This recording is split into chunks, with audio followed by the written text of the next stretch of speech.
Bonjour et bienvenue sur la chaîne Tout va bien Marine. Aujourd'hui, je vais vous parler d'un livre de Natacha Calestrémé.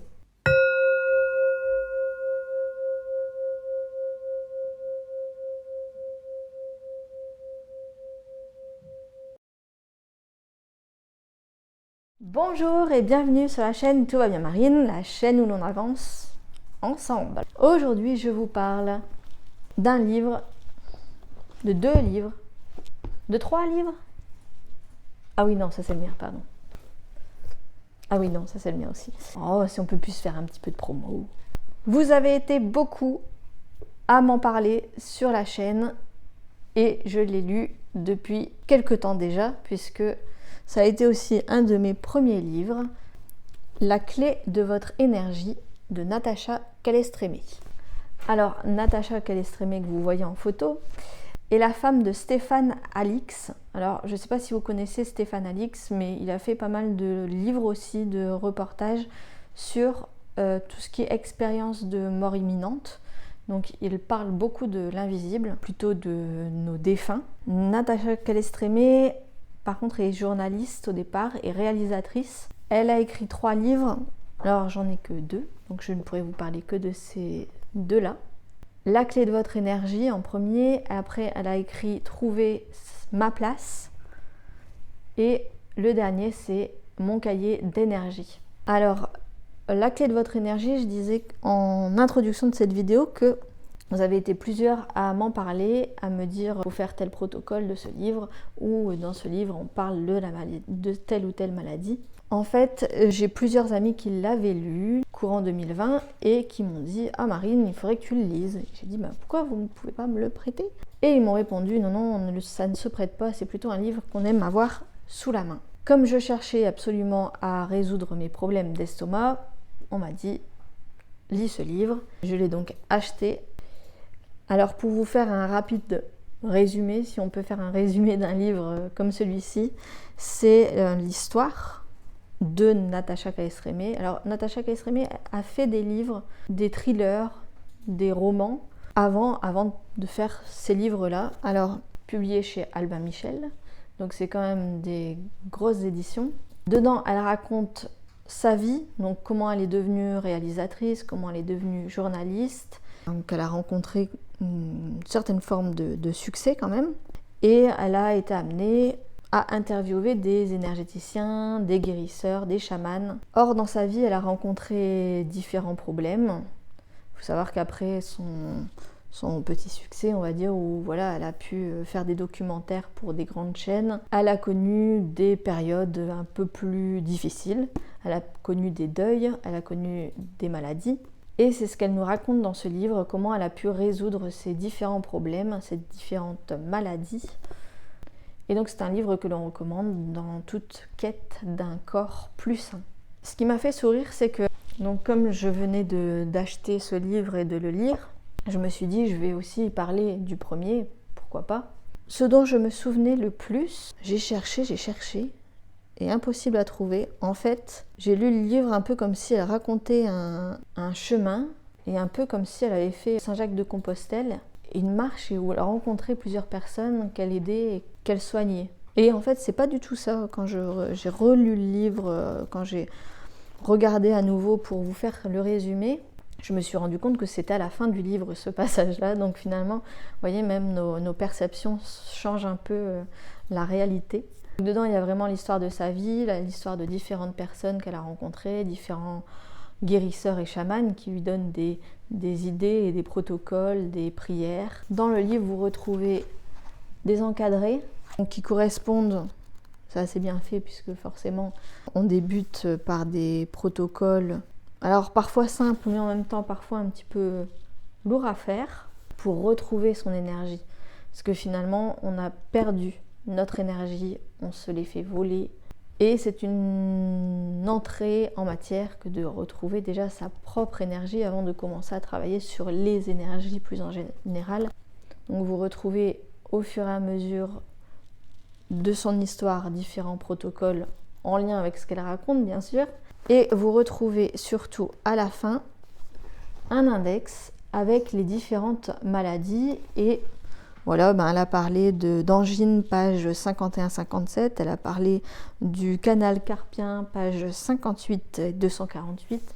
Voilà, c'est un petit peu plus facile de retrouver l'histoire en fonction de la maladie que l'on retrouve dans notre vie. Et à la fin, vous avez vraiment la table des matières avec les différents chapitres et les différents protocoles. Donc dans ces protocoles, je vous ai parlé de recouvrement d'âme. Donc il y en a plusieurs à faire pour enlever les schémas familiaux, des choses qu'on voit en psychogénéalogie finalement, des façons de s'auto-guérir, de couper avec des liens comme nous avons pu le voir avec Sandrine Muller-Boar finalement. Et puis il y a plusieurs rituels intéressants sur comment trouver son guide, comment lui parler, comment trouver son prénom.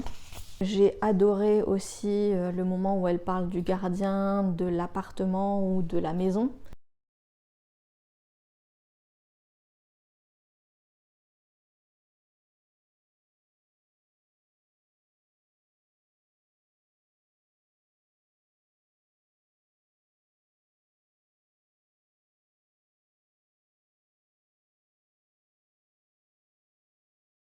Elle parle de se protéger des autres énergies, protéger son habitat, protéger son lieu, son sommeil également. Elle parle d'intuition, de comment couper le feu également. C'est vraiment le livre, voilà, vous avez une maladie, vous avez des symptômes, vous prenez ce livre, vous regardez à quoi ça réfère, vous laissez infuser et vous suivez les protocoles qui sont indiqués sur comment retrouver au plus vite.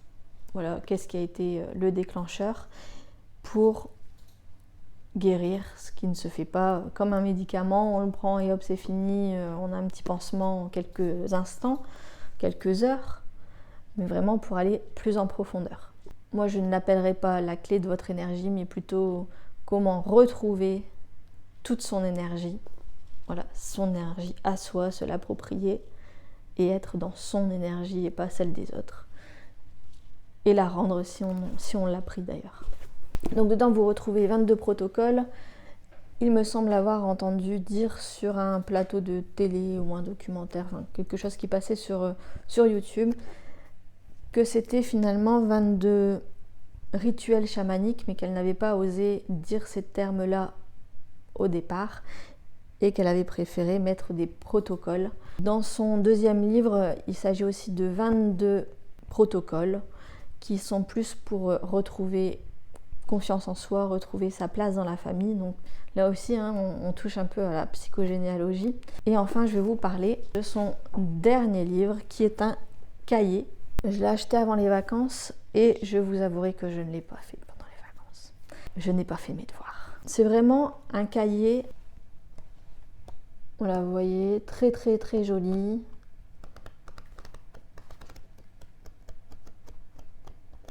Avec des fonds, des aquarelles vraiment magnifiques, des photos, et c'est vraiment un court cahier, vraiment fait pour que vous puissiez vous approprier les rituels et noter au fur et à mesure. Là aussi, c'est 22 rituels, alors elle dit plus protocole, elle dit rituel dans ce livre-là. Quand vous avez retrouvé votre énergie, quand vous avez retrouvé votre place, alors comment être bien avec son énergie. Pour moi, c'est le thème du cahier. Là, il est vraiment fait pour le faire de façon ludique. Vous retrouvez vraiment tout dedans. Quand vous partez en vacances, comment dire au revoir à votre endroit, votre lieu de vie, comment dire bonjour, je schématise, mais comment dire bonjour à votre lieu de vacances et comment profiter de ces vacances pour vraiment faire des rituels de bien-être, de retrouver votre énergie avant de reprendre en septembre ou une autre période. Alors si je dois être honnête avec vous, pourquoi j'ai été vite découragée? Je ne dis pas qu'il ne faut pas le lire, mais vraiment, moi je l'ai fait mais voilà, à mon rythme, d'une autre façon. Le principal problème, c'est que par exemple le jour 1, il faut le faire dans l'eau et pas dans l'eau de la baignoire. Il faut le faire à la mer ou dans une rivière. De préférence, voilà, dans de l'eau qui vit. Et donc, ça pose problème si on n'est pas à côté d'une source d'eau. Ou s'il fait moins 30 degrés à ce moment-là. Ça peut être une raison. Et puis, dedans, il y a aussi différents jours où Alors j'ai retrouvé ce même problème dans les cahiers d'exercices de Lilou Massé. Un jour, elle propose de passer 3 jours loin de tout, de partir, enfin voilà, c'est des choses que l'on peut mettre en place si on programme, certainement, mais après c'est un peu plus difficile. Et pareil, là vous avez des jours où vous ne faites rien, des jours où vous débranchez de tout moyen de communication. Donc ça dépend ce que vous avez dans votre vie, mais des fois c'est pas vraiment possible de le mettre en place. Donc c'est ce qui m'a un peu découragée dans ce cahier, mais ça se retrouve dans beaucoup de cahiers d'exercices, malheureusement, dans l'énergie. C'est pas grave, on peut quand même le faire, sauter un jour, y revenir un peu plus tard. Je pense que ça pose pas de problème. Donc voilà, c'est vraiment un cahier très très ludique, avec des jeux, différentes techniques. Il y a, vous l'avez vu, un rituel avec de l'eau, des rituels sur la chromathérapie, des choses à lire à voix haute, des choses à écrire. C'est vraiment se reconnecter, prendre du temps pour soi. Donc se ressourcer, c'est vraiment revenir à la source pour prendre son énergie. Donc ici des protocoles, ici des petits jeux. Si vous n'arrivez pas trop à mettre en place, vous pouvez commencer peut-être par celui-là, qui est vraiment ludique et qui est vraiment fait comme un cahier de vacances. Donc qui est vraiment très facile, très plaisant à faire. Et puis celui-là qui est un peu plus lourd à faire, il y a vraiment des choses qui bouleversent. Alors je vais quand même vous partager un protocole. À un moment, vous devez réaliser le protocole comme s'il y avait une personne devant vous. Je l'ai fait un matin, j'ai mis la chaise, j'ai fermé les yeux, je me suis ancrée, j'ai commencé le protocole en visualisant la personne sur la chaise en face de moi. Et quand j'ai ouvert les yeux, il y avait un chat. Nommé Gatsby. C'est des expériences bizarres. Je pense à faire si vous n'arrivez pas à passer au-dessus d'une maladie, d'un blocage, d'un problème. Vraiment, je pense que c'est le livre à avoir. Là, ça fait un peu plus magazine, vacances. Mais c'est intéressant, surtout pour les personnes qui débutent, je pense. Dites-moi en commentaire, je sais que vous êtes nombreux à l'avoir lu. Je ne sais pas si vous avez vu le dernier paraître. Ça m'intéresse si vous avez lu le deuxième pour savoir si je l'achète ou pas. Savoir ce qu'il y a dedans, si ça vous a parlé, si ça vous a donné envie d'aller plus loin. Dites-moi en commentaire ce que vous en pensez. N'hésitez pas à liker, à partager comme d'habitude. Je vous mets, si vous le désirez, le lien des livres en dessous de la vidéo en description. Vous retrouverez également sur le site internet des résumés, ce que j'ai pensé de différents livres. Donc n'hésitez pas à aller le parcourir. Je vous retrouve très vite pour d'autres vidéos, d'autres lectures. En tout cas, je vous fais plein de bisous. À la prochaine vidéo.